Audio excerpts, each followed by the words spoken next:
Assalomu alaykum aziz kuzatuvchilarim, kanalimga xush kelibsizlar. Bugun sizlar bilan yana judayam mazali, eng muhimi kamxarj, tez tayyor bo'ladigan ajoyib yegulik tayyorlashni o'rganamiz. Bismillahir rohmanir rohim deb ishimizni boshlaymiz. Buning uchun bizga 1 stakan iliq suv kerak bo'ladi.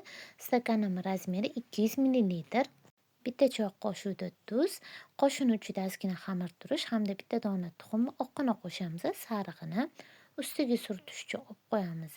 2 stakan un solib turib, qoshiq yordamida yaxshilab aralashtirib, shunaqa quyuq holatga keltirib tayyorlab olinglar. Endi bu xamirga yana 1 stakan un solib, qo'limizda yaxshilab qorib, o'rtacha qattimlikda xamir tayyorlab olishimiz kerak bo'ladi. Xamir faqat yumshoq qilib qo'ymanglar xamirni. Mana o'rtacha qattimlikda shunaqa xamir tayyorlanglar. Xamirimiz tayyor bo'ldi. Shunaqa holatda bo'lsin xamiringlar. Endi ustiga selofan paket yopib, 5-10 minut tindirib qo'yamiz. Bu orada ichiga solish uchun bizga 2 ta dona piyoz, ozginagina tuz, ozgina qora murch kerak bo'ladi. Bularni hammasini qo'shib turib, qo'limiz bilan yaxshilab piyozni mijg'ilab tashlaymiz. Piyozga tuz qo'shsangiz, piyoz yana ham o'lib turadi. Mana shunaqa holatda tayyor qilib qo'yinglar piyozinglarni. Tayyor bo'lgan xamirni endi bir xil bo'laklarga bo'lib chiqishimiz kerak. 8 ta bir xil bo'lakga bo'lib tayyorlab olinglar xamirlarni. Bo'lingan xamirlarni qo'limiz bilan kichkina zuvala holatga keltirib olamiz. Bu xamirlarni tarelkaga joylashtirib, ustiga selofan paket yopib, 3-4 minutga tindirishga olib qo'yamiz. Bu yegulikning eng plyus tomoni go'sht keragi bo'lmaydi. Uyda bor narsalardan qilsanglar bo'ladigan mazali yegulik bo'lib chiqadi. Xamirimiz tinib turgunicha kattaroq idishimizga 90 gramm sariyog' bilan 90 gramm o'simlik yog'i qo'shib olamiz. Agar sariyog' bo'lmasa, foizi yuqoriroq margarindan foydalansanglar bo'ladi. Sariyog'imiz bilan yog'ni отдельно idishga solib turib, yaxshi tingan xamirlarimizni olib, birin-ketin cho'y yordamida ozgina un sepib, shunaqa kattalikda ochib olishimiz kerak. Unlab ochib olinglar. Unaqa yuqa qilib tashamanglar. Kattaroq, sal qalinroq razmerda ochib tayyorlab olamiz. Mana shu ko'rinishda hammasini ochib tayyorlab oldik. Tayyor bo'lgan xamirlarni tayyorlab qo'ygan yog'imizga yaxshilab botirib chiqamiz. Oldi-orqalarini yaxshilab botirib olinglar. Xamirlarimizni hamma yog'iga yog'larimiz tegishi kerak. Shuning uchun yaxshilab botirib chiqishimiz kerak. Hammasini botirib bo'lib, ustma-ust qilib, taxlab qo'yib, yana 10 minutga yoki 5 minutga, uzog'i bilan 10 minutga tindirishga qo'yib qo'yamiz. Yog'ning ichida turishi kerak xamirlar. Ustini yopib olib qo'yinglar. Manda 5 minut turdi. 5 minut turgandan so'ng xamirlarimizni birin-ketin olib stolimizni ozgina yog'lab turib, xamirlarni qo'yib, kattaroq qilib qo'limizda ochib olamiz. O'z qo'lingizda birpasda ochiladi.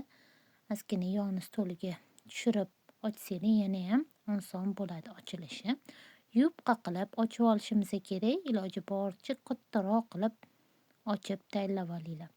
Shu ko'rinishda xamirlarni ochib olamiz. Ikkita yon tomonini buklab olamiz.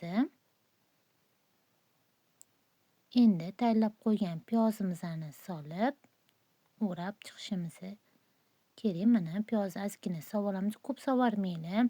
Ozgina solsanglar yetadi. Videoda ko'rsatilgandek o'rab, qo'limiz bilan cho'zib chiqamiz.